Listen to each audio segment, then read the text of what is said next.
Now time for the 7 things you'll be talking about today. Number 7. You know me, I'm Mr. Festive. That's what people always say. Dale is so festive, and I just love Halloween. That's why every year I'm the same thing. I wear skeleton pajamas and carry a wrestling belt, and I'm a dead wrestler. That's my costume. It's pretty solid. But as Halloween approaches, experts have identified the most popular costume trends for 2024, and here they are from HalloweenCostumes.com. Top choices for girls include witches, which my wife has always 100% got that costume down. Some characters from Inside Out. Boys are in favor of superheroes like Spider-Man and Sonic the Hedgehog. Is Sonic big right now? I don't know that or not. Maybe it is. Among adults, celebrity costumes feature Taylor Swift and Ariana Grande.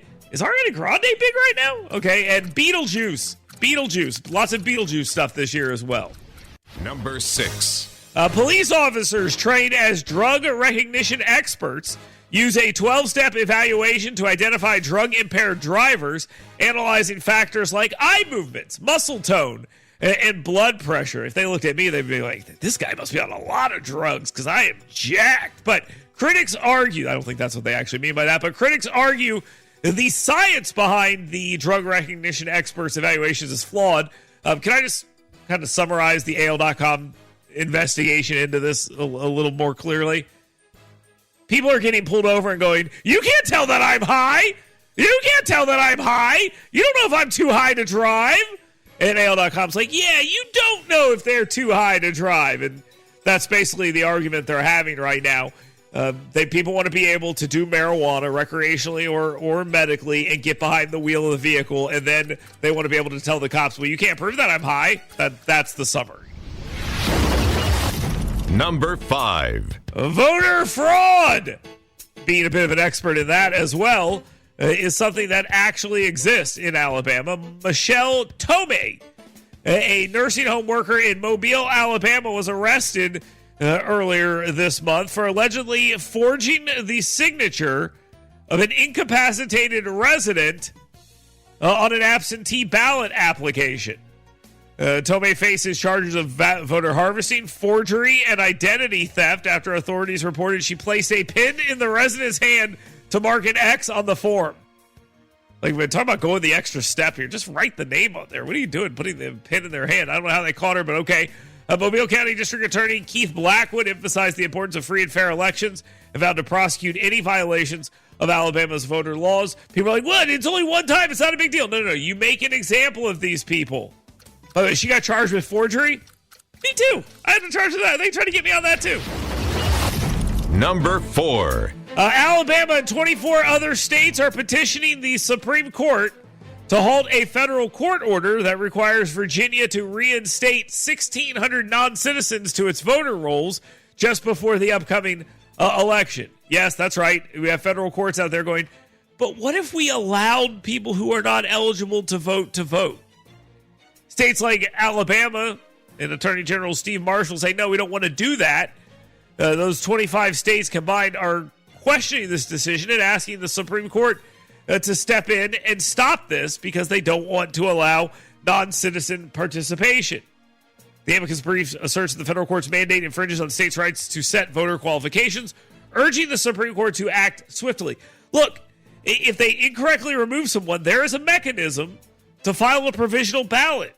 They should let the states move forward on this and use that provisional ballot mechanism to clean it up. It's very simple. Number 3.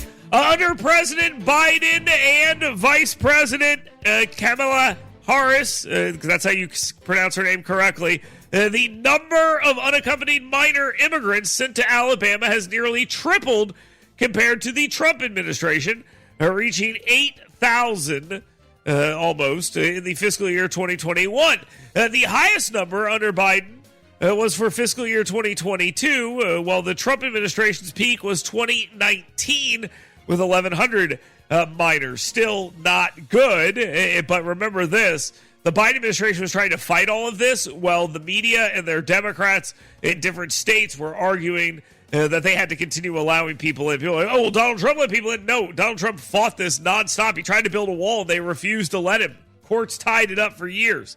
Anyway, the Office of Refugee Resettlement oversees these children, places them with sponsors. More are coming, and they continue to come to this very day. Number 2. The Harris Walls campaign has shifted much of their remaining ad spending in North Carolina, or as they call it there, North Kakalaki, pulling millions in ads from key markets. Recent polling averages for the 2024 presidential election show a tight race nationally, reflecting a slight Democratic advantage of 1.2 points in the popular vote. And much to the chagrin of Democrats everywhere, we do not vote with the popular vote. It is the Electoral College. And in key battleground states like Pennsylvania and Michigan, the margins are close, with Trump leading slightly in Pennsylvania by 0.4 points, while Harris maintains a narrow edge in Michigan by 0.6 points. This, of course, all depends on what polls you're looking at. I try to be as fair as I possibly can. Over the past month, significant shifts have been observed where Trump has gained, but in the last week, a little bit of momentum is going back to Kamala Harris.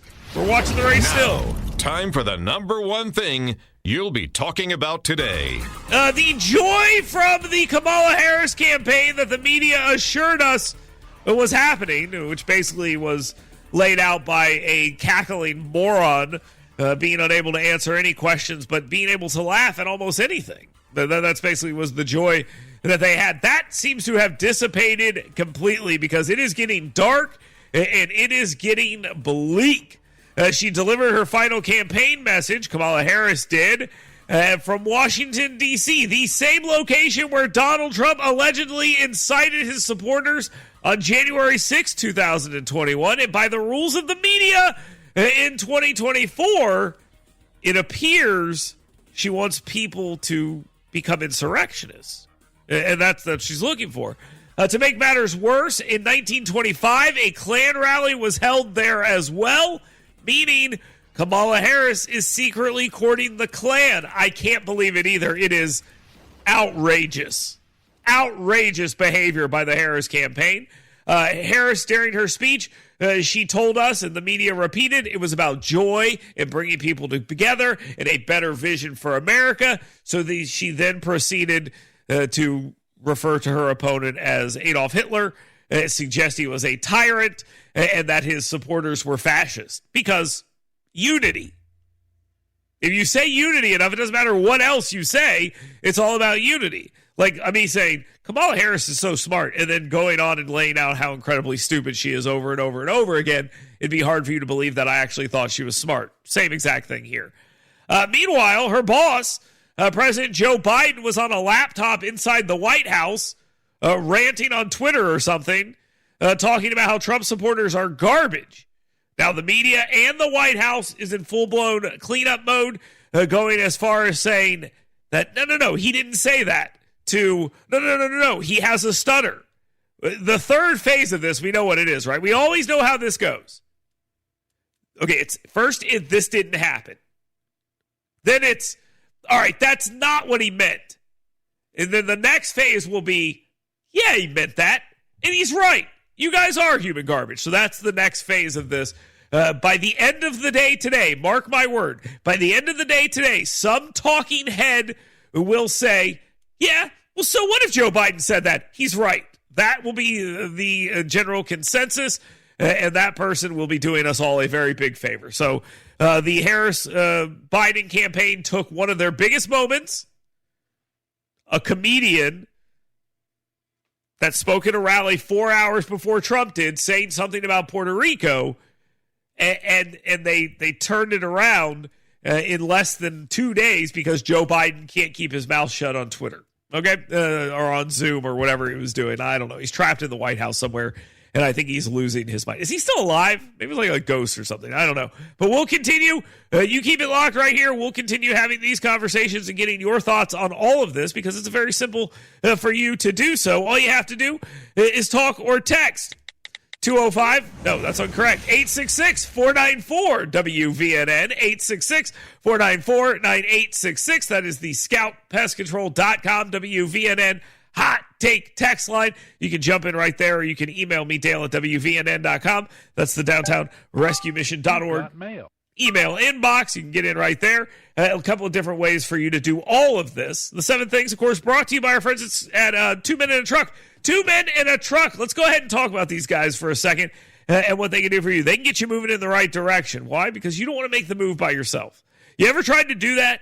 You call up your loser friends, you promise them beer and pizza or something if they come over and help you. They don't want to do it. You don't want them in your house. They mess stuff up. They scratch up the walls. They dig up the floors. They mess up your stuff.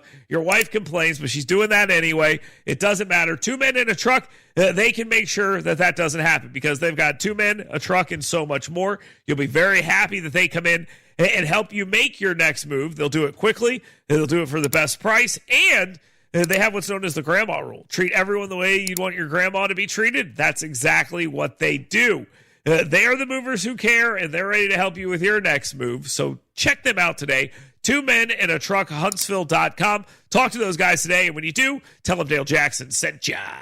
Get WVNN's Dale Jackson's 7 things you should be talking about today right in your email box every morning. Go to yellowhammernews.com and sign up today.